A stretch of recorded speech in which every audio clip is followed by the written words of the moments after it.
visions through my dreams, seeing myself swimming in the universe. My ancestors gave me gifts to read cards, predict and heal. My name is Daphne, but spirit calls me Babylon. Angels communicate through numbers. Intuition is so deep. The gift I fully embrace within.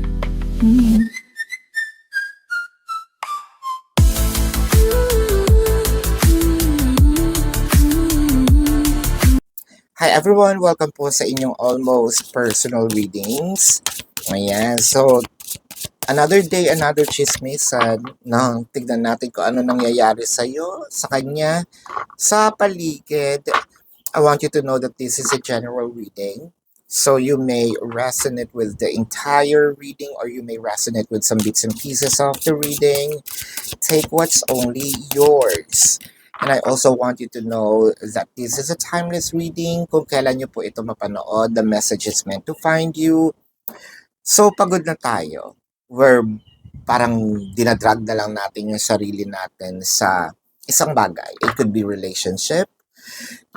It could be parang we're faking it. We're also tired of faking something. No? Parang pagod ka na rin na maging masaya sa part ng hindi kasi totoo, no? Yung nafe-feel mo na saya kapag kasama mo si person. Sasabihin natin lagi ka lang nakangiti sa kanya pero you're not satisfied anymore. Nakakapagod din magmahal ng parang feeling mo wala kang mahihita. Parang feeling mo wala kang parang ginagawang obligasyon nito ni person, no? Yung love mo. Somehow you also felt na you're being taken for granted and taken advantage of, no?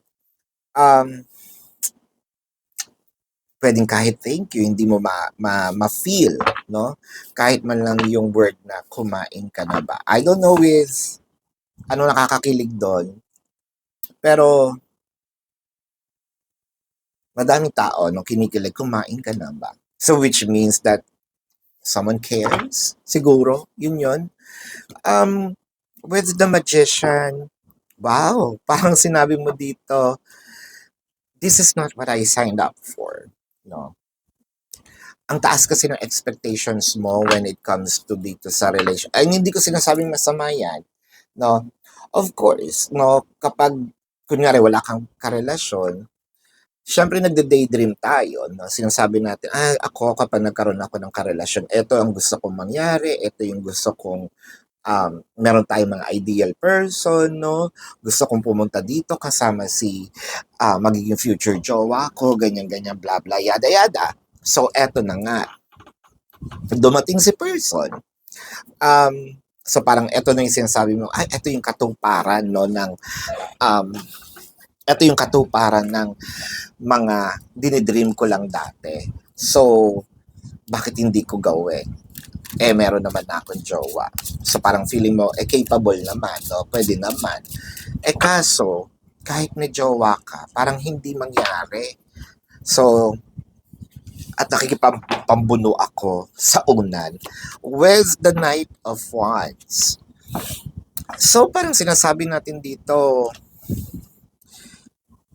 ipagpapatuloy ko pa ba to? Itong relationship na to? Kasi parang feeling mo, ang daming challenges. Madaming tinik, no? Madami kang pwedeng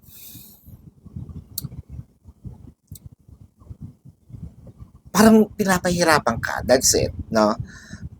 Let's say, meron namang madaling daan. I don't want to say na merong shortcut, no?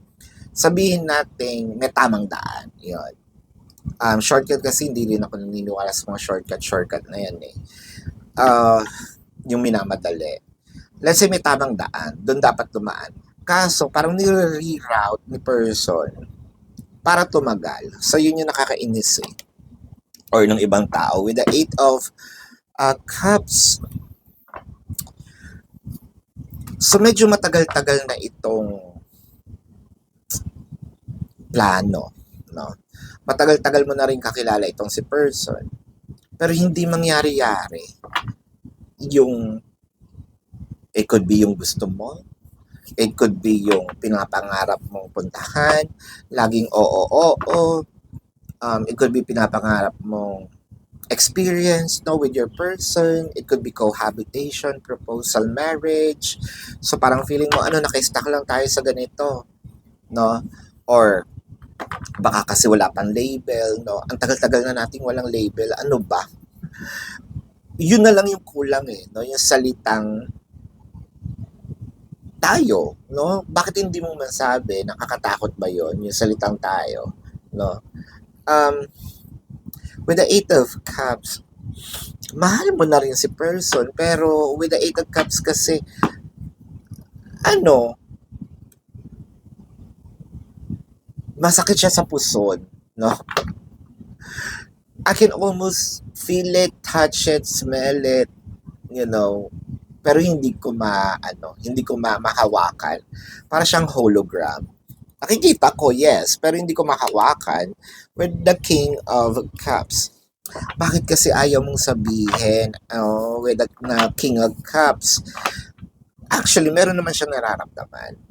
Kaso madamot siya when it comes to expressing an emotion, no? Um, it can be that your person's just reserved. Pinalaking ganyan, no? Tingnan mo nga kung may dila ba to. Baka ba may wala na tong dila, no? Tsaka pagsipilyuhin mo, if in case, no? Kasi dahil hindi nagsasalita, alam mo naman, babaho na yan. With the 5 of Wands and the Lovers, see? So, kung titignan naman natin, maiintindihan natin to. Dahil parang si person is, sabihin natin, the Lovers kasi, ito yung part na na-surpass niya on their own. It felt like a very traumatic experience. It could be that they have dysfunctional family. So, either ayaw niya masyado talaga magsalita because every word may hurt. That's probably this person's impression.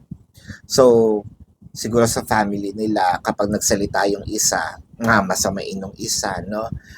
Lalaki. So, they choose to keep quiet, hide their feelings. Mahirap gamutin yung ganyang trauma, no? It's not about you, no? Kaya siya tahimik. It's about the traumas and fears, no, nito ni person. Um, you know, every family have their own skeletons in their closet, no? Wala namang perfect din na family. Pero kasi, ibang-iba yung kinalakhan niya. I feel like medyo may pagka-war freak, no? May pagka-war freak itong family niya. Where's the Wheel of Fortune?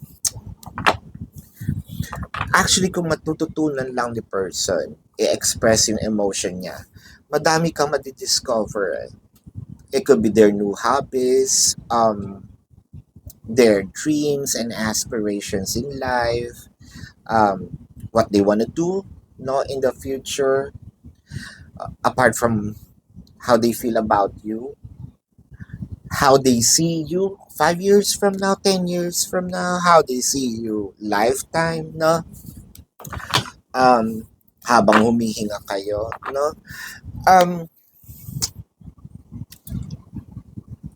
Sobrang reserve, nakakalungkot, dahil madami siyang pwedeng Actually, madami siyang pwedeng ibigay. Madami siyang ways sana na kung paano ka pasayahin. Siguro itong person mo, laging bugbog sarado, no, nung bata. Konting mali, kibot. Konting mali, bugbog.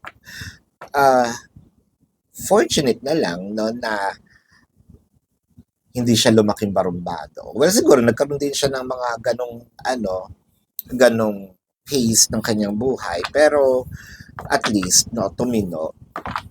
Yung iba dyan, dire-diretso, no, hanggang nakukulong. Wala naman ako nakikita ditong ganon. So, yun nga lang, naging implications nito, parang may zipper ang kanyang bunganga, no? With the Ace of Wands. Siguro itong person natin, magaling siya how to communicate through making love, no? Siguro pansin mo yan doon sa mga meron ng experience about the person, no? Creative sila when it comes hindi naman yung hindi naman yung BDSM, hindi yung ganyan. Creative sila when it comes to expressing their emotions through pwedeng positions, no? Doon nila na-express no? Yung art of saying what they want without opening their mouth, no? Ayan. So, hindi ko ina-encourage doon sa mga wala pang experience. At ang inyong goal is ibigay ito kapag kasal na. Mas panindigan nyo yon, okay? I don't encourage anyone not to have premarital sex if that's not your preference. Wala ding masama kung ito inyong pinapractice. Malalaki na kayo, alam niyo yung mga tama at mali, no? Ang sinasabi ko lang is hindi ko ina-encourage yung mga nandoon sa part na nire-reserve nila yung sarili nila, no? Sad. Pero dun sa mga nag-experience, alam nyo yan, no? With the Nine of Cups. Medyo matagal. Nine of Cups kasi, di ba, wish granted. Hindi wish bust, no? Wish granted na ma-express din niya in time. Matagal-tagal nga lang. So, kasi parang kailangan nating hilutin yung trauma. Parang kailangan nating hilutin yung mga bagay na dapat makampante siya, no? Doon sa part na hindi ito you are a trustworthy person, hindi mo siya i-judge, no? Okay lang umiyak, okay lang magkamali. In a different way, hindi magkamali about sa relationship na humanap ng iba, mag third party, hindi yung gano'n. Yung magkamali sa buhay siguro when it comes to decision making, no? Mahigpit siguro talaga ang pinagdaanan nito, lalo na sa kanyang family. Pero with your help, nakikita naman natin dito yung para siyang late bloomer, no? Mag-e-evolve naman ito in a different way. Mag-e-evolve siya for the better and for the relationship. Ito yung taong wag mong susukuan, no? Seryoso, malaki ang pagmamahal. I don't know kung ano pa yung malaki sa kanya. Discover mo na lang. Let me know sa comment section kung totoong malaki. No? Yung pagmamahal nga, yung puso. Ayan. So, let's check the zodiac sign of your person. This can be their sun sign or a placement in their chart. Pero bago yan, gusto ko pang sabihin, kung meron kayong mga questions, no, dito sa reading na ito, sa description box ng video, there's a link. Click the link, you will be routed to my website. Nandun po yung name, number, QR code, amount per questions. Take opportunity, no? Take advantage of the 4 questions plus 1. Discounted na po yun. And if you want to book a private reading, nandun din po siya, no? Again, now let's check the zodiac sign of the person. This can be their sun sign or a placement in their chart. I'm seeing Pisces, Leo, Aquarius, Sagittarius, Scorpio, Gemini. Gemini is very dominant today.